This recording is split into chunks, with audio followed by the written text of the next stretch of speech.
The medical bay shook as another explosion hit nearby. Dr. Kim Dae-ho grabbed the edge of the metal table to steady himself. Dust fell from the ceiling. Red emergency lights flashed, casting strange shadows across the wounded bodies of humans and aliens alike. How primitive is this place? The tall, blue-skinned alien doctor named Relqui hissed. His 4 eyes blinked in different patterns, showing his stress. Where are the autosurgeons? The neural scanners? Dae-ho didn't look up from the bleeding soldier on his table. We don't have those here. This is a border outpost, not a hospital ship. Another blast rocked the building. Closer this time. The attackers will breach the east wall soon, said Park Ji-woo, the other human medic. Her hands moved quickly, sorting through medical supplies. We have 12 patients who can't be moved. Dae-ho nodded. 3 humans, 9 Vosiri aliens, all in bad shape. The worst was the Vosiri ambassador's aide, who had 3 bullet holes in his chest. The complex alien heart was barely beating. We need to evacuate now. Relqui's upper arms waved in panic while his lower ones clutched his medical bag. I cannot work without my equipment. The lights flickered, then died completely. Only the red emergency glow remained. Power's gone, Dae-ho said calmly. He'd seen worse in his 5 years as a combat medic before joining the diplomatic mission. Ji-woo, get the hand lights and the field kits. The alien surgeon made a high-pitched sound of distress. Impossible. We cannot treat critical patients with what we have. Dae-ho finished for him. He pulled out a battery-powered lamp and set it up over his patient. I need your help, doctor. Your knowledge of Vosiri anatomy is better than mine. Relqui's skin changed color slightly, a sign of his discomfort. You cannot possibly expect to save 3rd Secretary Callan with primitive tools. The damage to his triheart requires precision nanosurgery. Dae-ho looked up, his face serious but calm.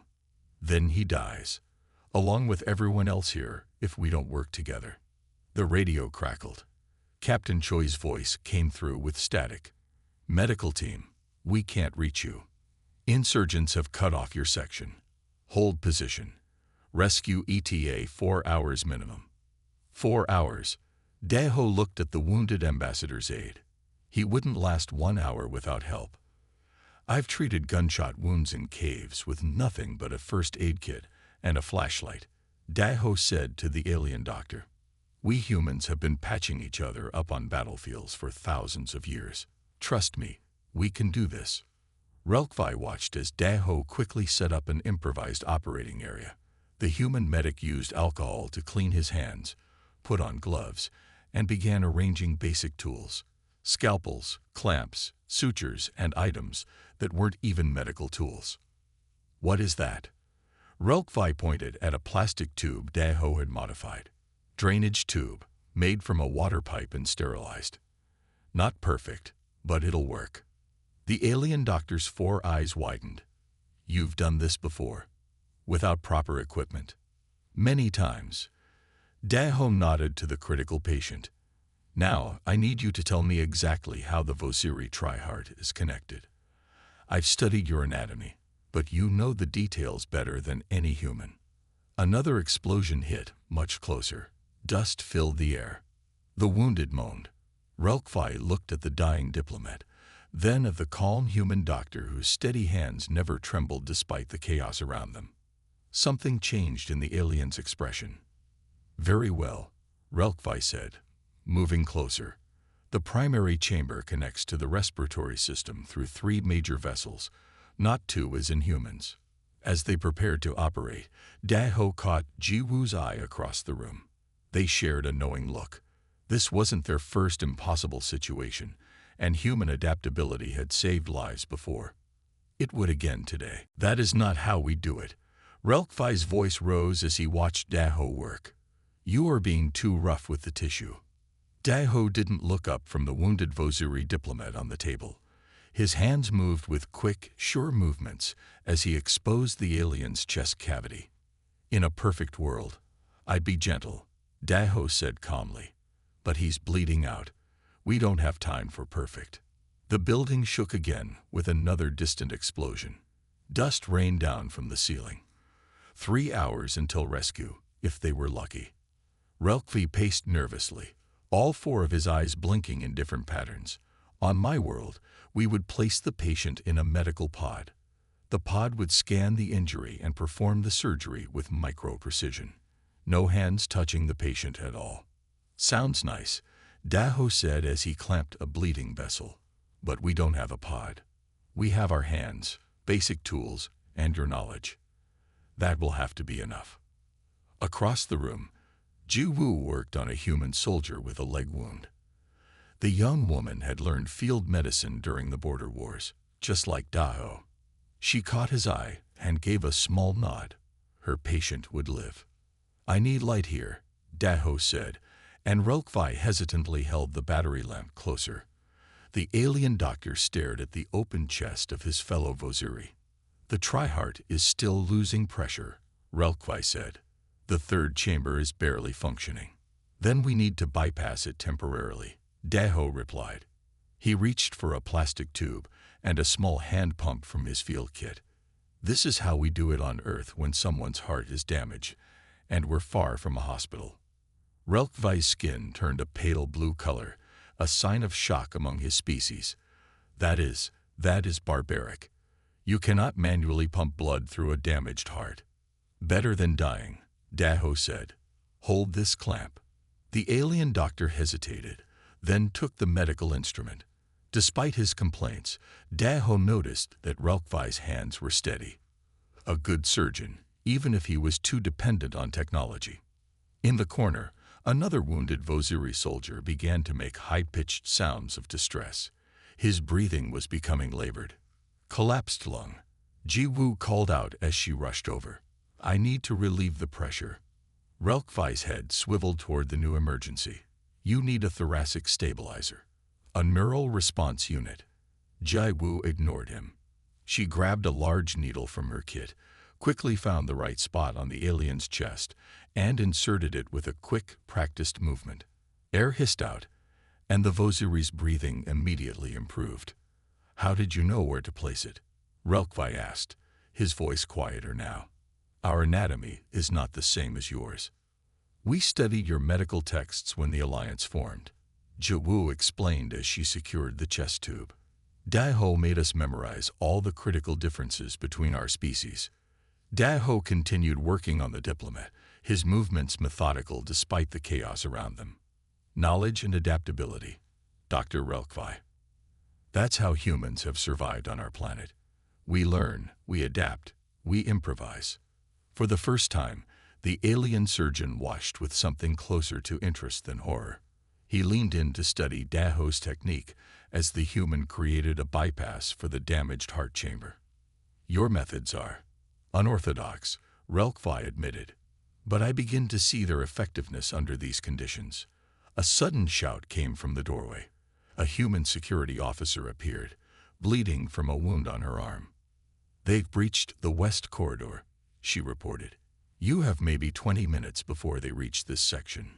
Daho looked down at his patient. The makeshift bypass was working, but the Vosiri diplomat was far from stable. Then we have 20 minutes to finish this surgery, he said, his face set with determination.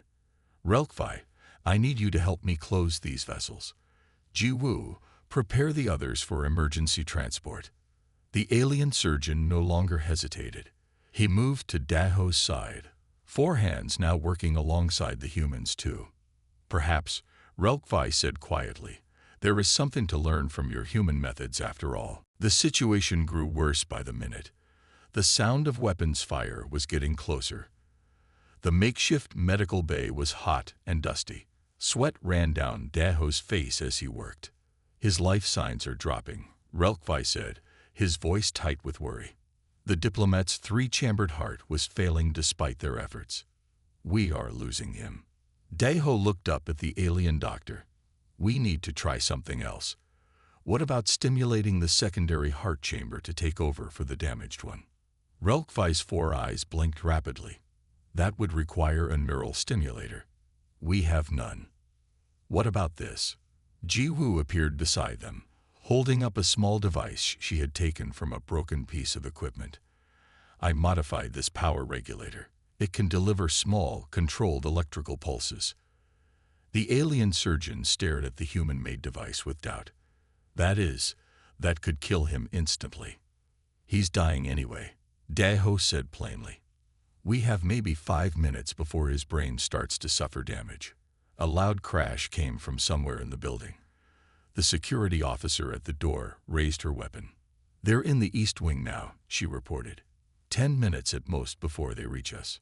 Daeho looked down at his patient, then at HFY. It's your call, doctor. He's your people. Do we try something risky, or do we let him go? The alien surgeon's skin shifted colors as he struggled with the decision. In the HFY medical tradition, they never improvised. Every procedure was tested thousands of times before being approved. What the human suggested went against everything he had been taught. Show me this device, HFY finally said. Ji-woo handed him the modified power regulator. HFY examined it with all 4 hands, turning it over carefully. The pulse needs to be precisely 0.3 units at exactly the right spot, he explained. Too much power, he dies. Wrong location, he dies. Can you find the right spot? Daeho asked. HFY nodded slowly. I know the anatomy, but the precision, your knowledge, our tools, Daeho said. That's how we'll save him. The building shook with another explosion, much closer this time. Dust and small pieces of ceiling fell onto the operating table. Daeho quickly covered the open chest wound with a sterile cloth. We need to move him, the security officer urged. They're getting closer. Move him now, and he dies for sure, Daeho replied firmly. He looked at HFY. We need to decide. The alien doctor's hands trembled slightly as he held the makeshift stimulator. Then he seemed to find his resolve. I will do it, HFY said. Guide my hand, Dr. Kim. Daeho nodded and carefully pulled back the cloth. The diplomat's strange blue-purple blood was pumping weakly through the damaged heart. Ji-woo, more light, Daeho ordered. And be ready with the clamps if this goes wrong. The room grew quiet despite the distant sounds of fighting. HFY positioned the device carefully, using his upper arms to hold back tissue while his lower hands worked with the stimulator. Here, he said, pointing to a small node near the second heart chamber. This is the neural cluster that regulates the backup systems. Daeho nodded. On your mark, then. HFY took a deep breath. Now. He pressed the device against the neural cluster. The diplomat's body jerked slightly. For a terrible moment, nothing happened. Then, slowly, the second heart chamber began to pulse more strongly. The monitor they had rigged up showed improved life signs. It's working, Ji-woo said, her voice filled with relief. The secondary chamber is taking over. HFY stared in disbelief. I never thought. This should not be possible with such crude tools. But it is, Daeho said with a small smile. And now we need to close him up fast. The fight is coming to us. As they worked together to stabilize the diplomat, something had changed between the human and alien doctors. A new respect had formed, born in the heat of crisis. Perhaps, HFY said quietly as they worked. I have much to learn from humans after all. We need to barricade the door, the security officer said, her voice tense. They're in the corridor now. Daeho nodded as he finished closing the diplomat's chest. Ji-woo, can you help her? HFY, and I will move the patients to the inner room. The makeshift surgery had worked. The HFY diplomat was stable, his 3-chambered heart now functioning with the secondary chamber doing most of the work. It wasn't perfect, but it would keep him alive until proper help arrived. Ji-woo and the security officer quickly moved tables and cabinets against the door, while Daeho and HFY began moving patients. I still do not understand how you knew this would work, HFY said as they carefully lifted the diplomat onto a transport stretcher. Our medical science says such procedures require precision machines. Humans have been doing medicine without machines for thousands of years, Daho explained. We learned to use our hands, our eyes, and our instincts. They moved the diplomat to the inner storage room, which had only one entrance and thicker walls. It would be easier to defend if the attackers broke through. But how did you know about our physiology? HFY asked. Vosiri biology is very different from human biology. Daho smiled slightly. When I was chosen for this diplomatic mission, I studied everything I could find about Vosiri anatomy. Your people shared medical texts as part of the alliance agreement. You memorized our medical texts. HFY's 4 eyes widened. Not all of them, just the important parts about emergency care. Daho checked the diplomat's vital signs again. In my military career, I learned that knowledge saves lives, especially knowledge about different species. A loud crash came from the outer door. The attackers were trying to break in. Jiwoo and the security officer rushed into the inner room, closing and locking the heavy door behind them. They'll be through in minutes, the security officer reported, checking her weapon. I have limited ammunition. Daho looked around the storage room. 8 patients were now crowded inside. 3 humans and 5 Vosiri, including the diplomat. All needed ongoing medical care. We need more supplies, he said. There was a cabinet of medications in the outer room we couldn't bring. HFY moved to his side. Tell me what you need. I will help. Daho looked at the alien doctor with surprise. Just hours ago, HFY had dismissed human medicine as primitive. Now he was offering to help. The diplomat needs pain management, Daho explained. And the soldier with the chest wound needs antibiotics. HFY nodded. I know medications that will work for both species. We can create alternatives from what we have here. The alien doctor moved to the storage shelves, his 4 hands quickly sorting through bottles and packages. His knowledge of chemistry was impressive. Within minutes, he had mixed several compounds together. This will reduce pain for the diplomat, he explained, holding up a small vial. And this will fight infection in both Vosiri and human patients. Daho took the medications with gratitude. You're good at improvising too, it seems. HFY's skin colored slightly, the Vosiri equivalent of a blush. Perhaps I am learning from you humans. Together, they moved from patient to patient, providing care with their limited resources. Daho showed HFY how to use pressure bandages to stop bleeding, while HFY taught Daho about Vosiri pressure points that could help manage pain. Outside, the sounds of fighting grew louder. The outer door would not hold much longer. How much longer until rescue? Jiwoo asked the security officer, who was monitoring the radio. Communications are still down, she replied grimly. We're on our own. Daho and HFY exchanged looks. Between them, they had kept everyone alive so far. But their situation was getting more desperate by the minute. If they break through, HFY said quietly, what will we do? Daho checked his medical kit. What humans always do in impossible situations, he answered. We'll improvise. For the first time since they had met, HFY's mouth formed what might have been a smile. Then we will improvise together, the alien doctor said. Human and Vosiri. The outer door began to splinter under heavy blows. The outer door finally gave way with a loud crash. Gunfire erupted as the security officer defended their position. Get down, she shouted, firing through the small window in the inner door. Daho and HFY covered the patients with their bodies. Jiwoo crawled to a shelf, searching for anything they could use as a weapon. Wait, HFY said suddenly. Listen. The gunfire had changed. It wasn't just coming from their security officer anymore. There were new voices shouting in the corridor. That's Captain Choi's unit, the security officer said with relief. They've broken through. Minutes later, the firing stopped. A familiar voice called from outside. Medical team, are you in there? The security officer opened the door cautiously. Captain Choi stood there with a team of human and Vosiri soldiers. They had driven back the attackers. We need to evacuate now, Captain Choi ordered. The building isn't secure yet. We have transport waiting. Daho looked at their patients. Most could be moved, but the diplomat was still too fragile. We can't move him yet, Daho explained. His heart won't handle the stress. Captain Choi frowned. We have 10 minutes before this whole sector is overrun. The attackers are regrouping. HFY stepped forward. Then we must finish what we started. The diplomat needs one more procedure to stabilize his heart fully. Can you do it in 10 minutes? Captain Choi asked.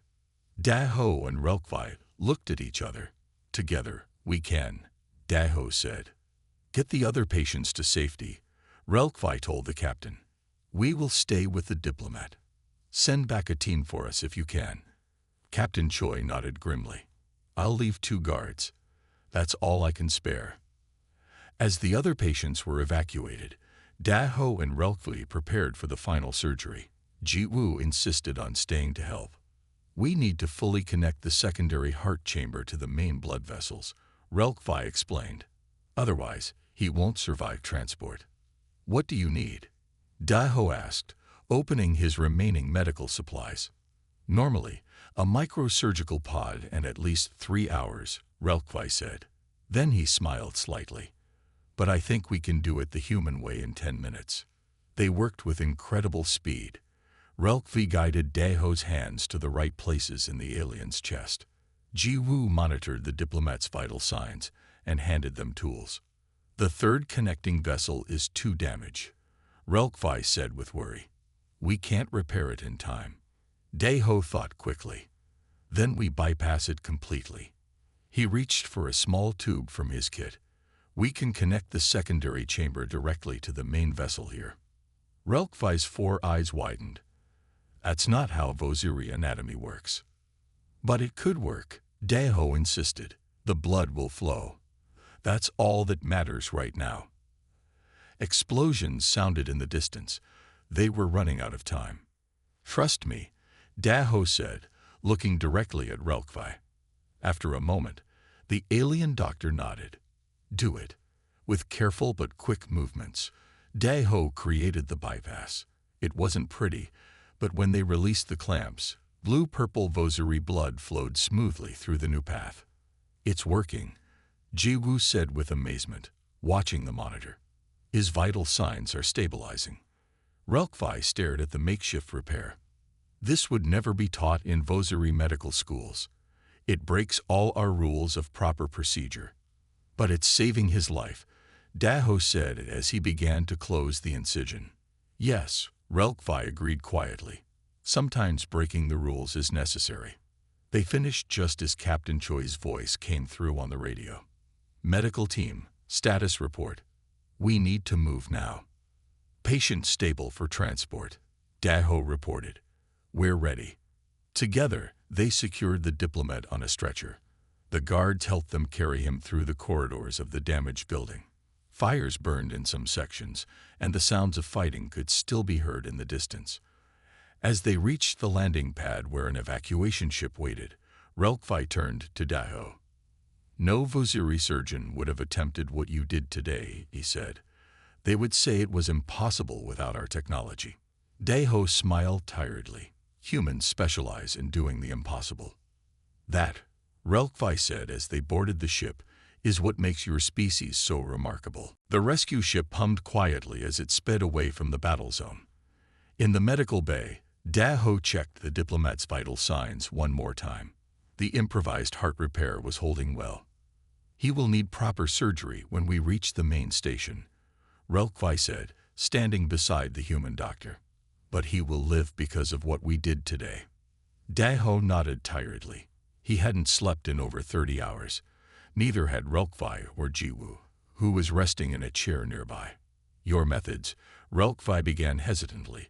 Where did you learn them? Daho sat down on a bench, stretching his stiff back. Some from medical school, most from the field.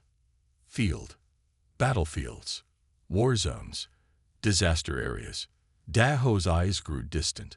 I was a military doctor for 5 years before joining the diplomatic mission. I've operated in jungles, deserts, and once in a flooded building during a hurricane. HFY's 4 eyes blinked in sequence, showing his surprise. My people have not had a major war in over 300 years. Our medical training happens in perfect conditions, with all equipment available. That's why your technology is so advanced, Daho acknowledged. But it's also why you don't know how to work without it. Captain Choi entered the medical bay. We'll reach Central Station in 2 hours. How's the diplomat? Stable, Daho reported. He'll make it. The captain nodded with approval. Ambassador Lee will be pleased. This diplomat is important to the peace talks. After the captain left, HFY moved closer to Daho, speaking quietly. I was taught that humans were primitive, that your short history and constant wars made you less advanced than us. In some ways, we are less advanced, Daho admitted. Your medical technology is far beyond ours.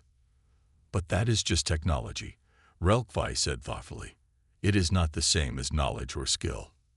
Jaiwu joined them, bringing cups of hot liquid for all three. On Earth, we have a saying, necessity is the mother of invention. We created solutions because we had to. HFY took the cup gratefully. Tell me more about human medicine. How did it develop? For the next hour, as the ship traveled through space, Daho and Jiwoo shared stories of human medical history. They told HFY about battlefield surgeons in ancient times who learned to amputate limbs in under 2 minutes to prevent shock. They described how disasters and plagues forced doctors to improvise treatments with limited supplies. During the border wars, Daho explained, I once treated 20 wounded soldiers with nothing but a basic field kit. We ran out of blood for transfusions, so we used coconut water as a temporary plasma substitute. Coconut water.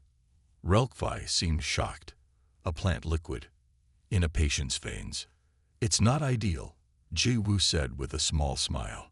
But it's sterile and has a similar composition to human plasma.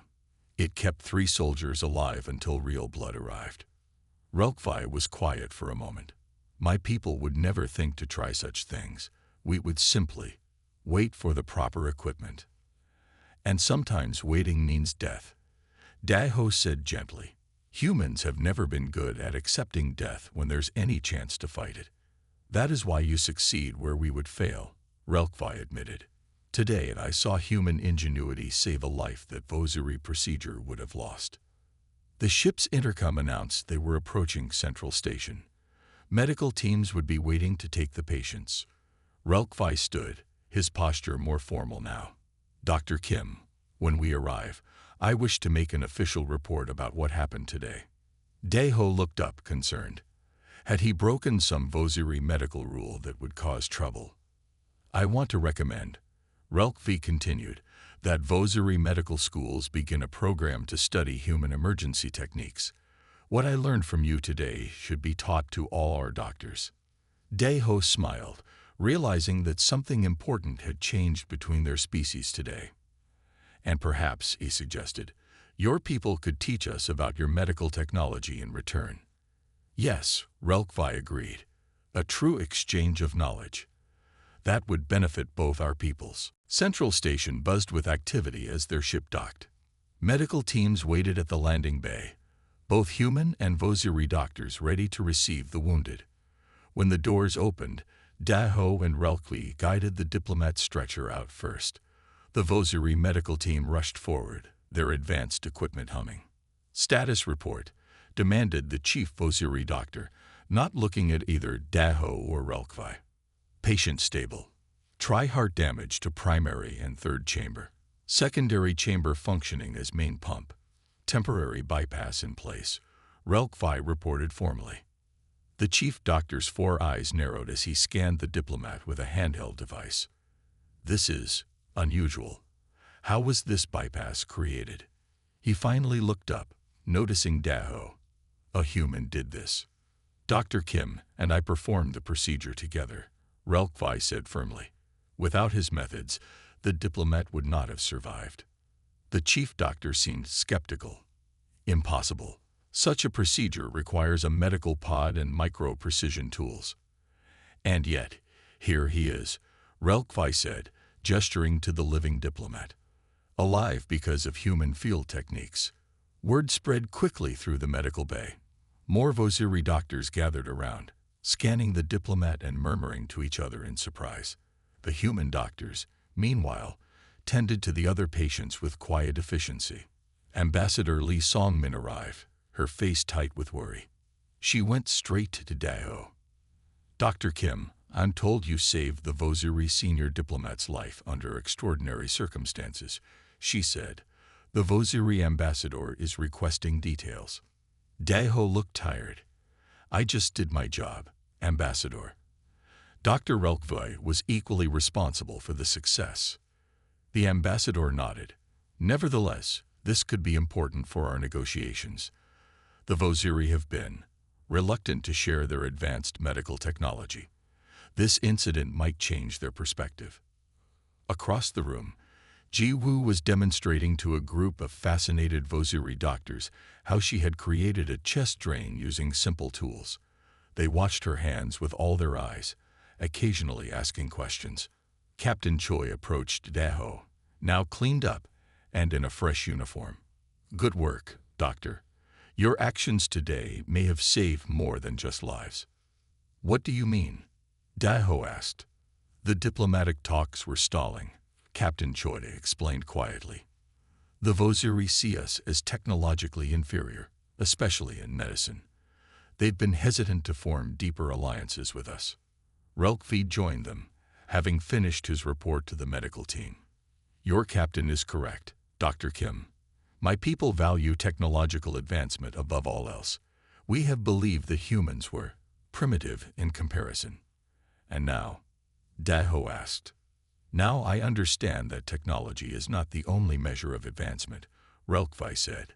"Your adaptability, your creativity in crisis, these are strengths my people lack." A Vosiri in elaborate clothing approached them, the ambassador himself.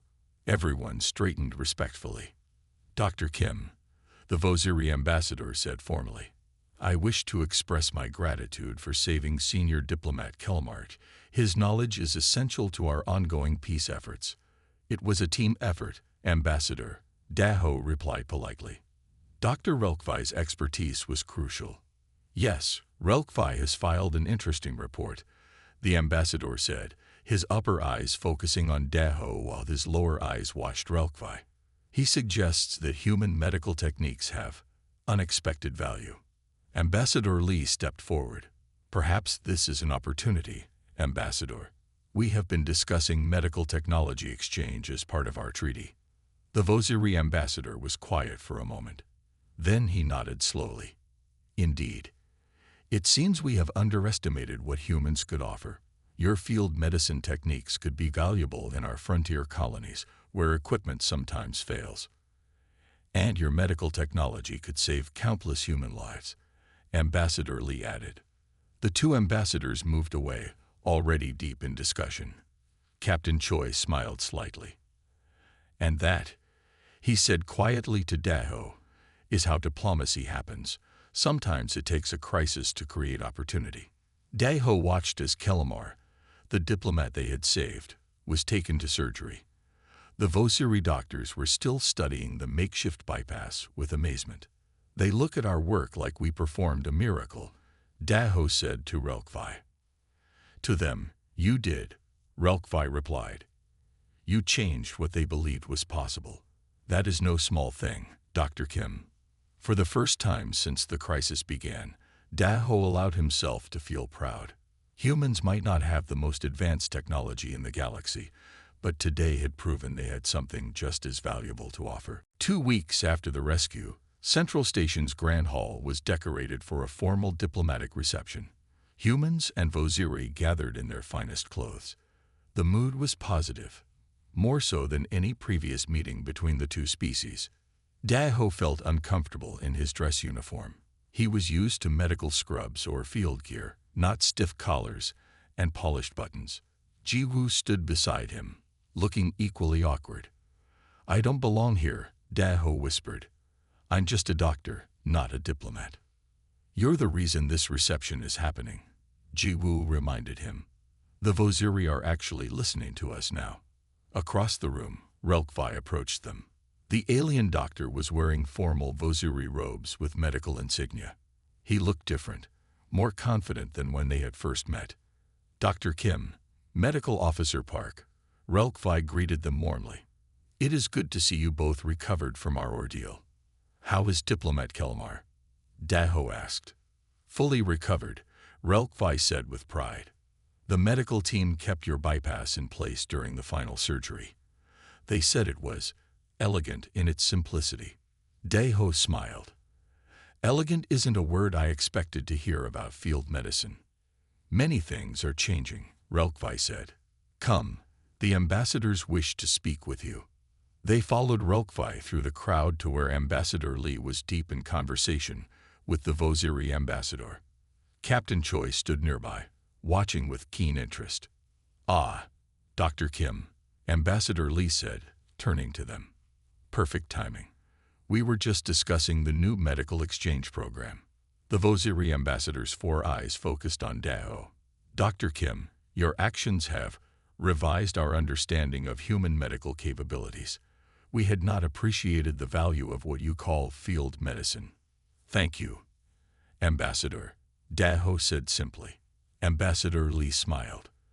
"The Vosiri have agreed to share their neural surgical technology with us. In exchange, we will establish a training program for their doctors in emergency field techniques." Daho was surprised. For years, the Vosiri had refused to share their advanced medical technology, considering humans too primitive to use it properly. "This is a significant step forward in our alliance," Captain Choi added.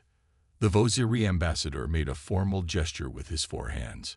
"Diplomat Kelmar wishes to express his personal gratitude. He will be leading the technology exchange from our side." From across the room, Kelmar raised a drinking vessel in a toast toward Daho. The diplomat looked healthy and strong, showing no signs of his near-fatal injury. "Dr. Kim," Ambassador Lee said quietly, "we'd like you to head the human side of the exchange program. Your experience makes you ideal for the position." Daho was stunned. "Me? But I'm not a teacher or a diplomat." "Which is precisely why you're perfect," Ambassador Lee explained. "You understand both the practical aspects and the cultural differences. You've already earned Vosiri respect." Before Daho could respond, a commotion arose near the entrance. A group of Vosiri medical students had arrived, led by their instructors. They moved directly toward Daho and HFY. "These are students from our most prestigious medical academy," the Vosiri ambassador explained. "They requested permission to attend tonight's reception specifically to meet you." The young Vosiri approached Daho with evident excitement. One of them stepped forward.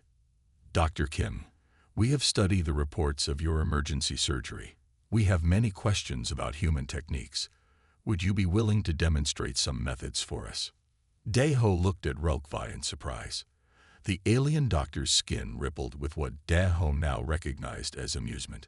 "I may have shared some details of our experience at the medical academy," HFY admitted. "There is considerable interest." Captain Choi chuckled. "It seems you've become something of a celebrity, Doctor." Ambassador Lee looked pleased. "This is exactly the kind of cultural exchange we've been hoping for. The beginning of true cooperation between our species." Daho looked at the eager young Vosiri students, then at Ji-woo, who nodded encouragingly. Perhaps teaching wasn't so different from medicine after all. Both were about sharing knowledge to help others. "I would be happy to demonstrate human field techniques," Daho told the students, "though I hope you'll never need to use them in circumstances like we faced." "That," said HFY with new wisdom, "is why we must learn them now. Your human saying is correct. Prepare for the worst, hope for the best." As the evening continued, the formal diplomatic reception gradually transformed into an impromptu medical seminar, with humans and Vosiri sharing knowledge freely for the first time. 6 months later, on a newly built training facility orbiting between Earth and Vosir space, Dr. Kim Daho stood before a mixed class of human and Vosiri medical students. The large teaching room had been specially designed to accommodate both species comfortably. Today we'll practice emergency techniques when standard equipment fails, Daho explained. Remember, in a real crisis, you won't have perfect tools. You'll need to use what's available. At the back of the room, HFY watched with pride. The Vosiri doctor had changed greatly in the past months. He now wore a modified uniform that combined Vosiri medical symbols with human emergency medical insignia. Begin the simulation, Daho instructed. The lights dimmed, and holographic projections created a disaster scene. Both human and Vosiri students rushed to treat the simulated patients. They worked in mixed teams, combining their different skills and approaches. They work well together, said a familiar voice. Ji-woo had entered the observation area, now wearing the uniform of a senior training officer. Better than I expected, HFY admitted. 6 months ago, many Vosiri doctors still believed humans were too primitive to teach us anything. Ji-woo smiled. And many humans thought Vosiri were too dependent on technology to be effective in a crisis. We've all learned better. In the training area, a young Vosiri doctor was showing a human colleague how to use a small neural stimulator. Nearby, a human medic demonstrated how to create a pressure bandage from everyday materials. The exchange of knowledge has benefited both our peoples, HFY said. Our medical academy reports a 40% improvement in emergency survival rates since implementing human techniques. And our hospitals have reduced surgical complications by 35% using your neural guidance systems, Ji-woo replied. Ambassador Lee entered with Captain Choi and several other officials, both human and Vosiri. They had come to observe the training program that had become the model for human-alien cooperation. Dr. Kim seems to have found his calling as a teacher, Captain Choi remarked as they watched Daho guide a student through an improvised procedure. Ambassador Lee nodded.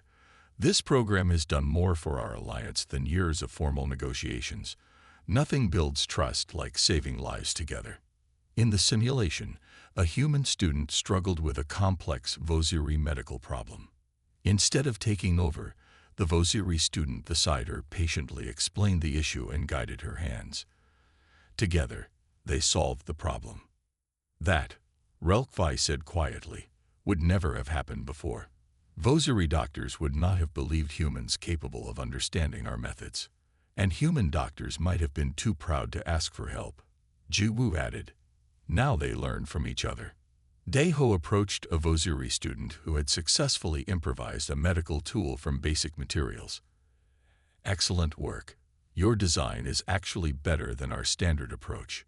The student's skin rippled with pleasure at the praise. I combined human adaptability with Vosiri precision. Doctor, it seemed the logical solution. Daho smiled. That's exactly the point of this program. We're creating something new together, better than either of us had alone. As the simulation ended, Daho joined HFY and Ji-woo in the observation area. The three friends had been through much together since that first chaotic day in the outpost medical bay. We've come a long way, Daho said, watching the students discuss the exercise together. Thanks to one human doctor who wasn't afraid to perform impossible surgery with primitive tools, HFY replied with affection. Ambassador Lee approached them. The Alliance Council has approved expansion of the program to 3 more facilities. Your success here has opened many new doors. Captain Choi nodded in agreement. Other alien species have expressed interest in joining the medical exchange. It seems everyone can benefit from learning how humans handle emergencies. Daho looked out at the stars visible through the station's large windows. Somewhere out there, other species were waiting to meet humans, perhaps with the same initial misconceptions the Vosiri had held. We still have much to learn from each other, Daho said thoughtfully. This is just the beginning. HFY placed one of his 4 hands on Daho's shoulder in a gesture he had learned from humans. A good beginning, my friend. A very good beginning indeed. As the next class of students filed in, Daho felt a sense of purpose and pride. Humanity's greatest strength had always been its ability to adapt and survive against the odds. Now that strength was helping forge connections across the stars. Who knew what other primitive human skills might yet astonish the galaxy?